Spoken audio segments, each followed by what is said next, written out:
This is your stage, your spotlight. Hello, Meghalaya. Your story starts here. Hakajing persang ka Sokar jala Bantam ya kajing bam sngan ki nong song snong ka Lapangap West Giant Hills District. Hakasitere unai tung araja arpusan uba Pol Lingdo Menteri Berikmi ya katanat Social Welfare ula Pyntip baka Sokar jala kalabu laipo Ngut ki Pulit haka Ktem ba Shipor ki Pulit ka badan hal Lapangap. Kumban syukrau baka jingbo Ktem Pulit ka Sokar jala ka day hadin ka jinglet ut ki nong song snong ka Lapangap haringkat bat ka Joint Action Committee narilum Jaintia ban bu no da ka Ktem bapura ki Pulit SF10 knang bante lakam na ka jingsha thambor baman lakapor hakijat benriu karbi ka jala Assam. Uba polling da uloang banalor ka kenhun ki Pulit Superintendent of Police ka West Giant Hills District ru daladehi ulah hiar syakate ka jaka ban khmi thu ya ki jinglong jingman bat ka jingsngan ki pajba.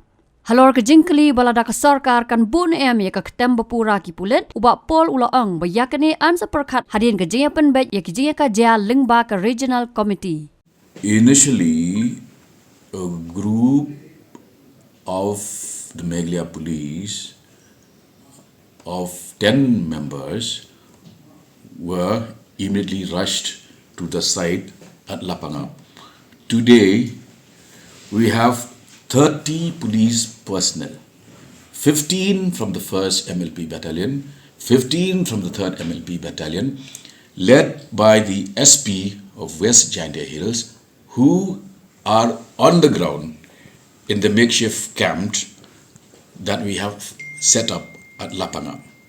So that sense of insecurity has already, to a large extent, been controlled, and we are managing things well, and hopefully this problem will be resolved once we have the discussions at the regional committee level. As of now, of course, that sense of fear will be there, but the fact that police presence has been geared up from 10 in the first 2-3 days to 30 today, and the SP is personally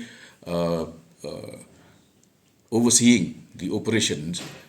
So that itself is a pointer to how serious the government is. As of date, both Meghalaya and Assam have temporary camps at the site. Once the boundary issue of that particular sector is resolved at the regional committee level, then we can move to what you just mentioned.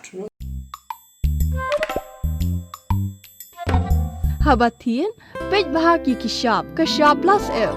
Ka plus F? Hakabam bangibam dunaki eki bataye kamet. Namar kata habathiru atau khau kamlu ka umpnyang kadut pej ya kashab plus F hakajingsom.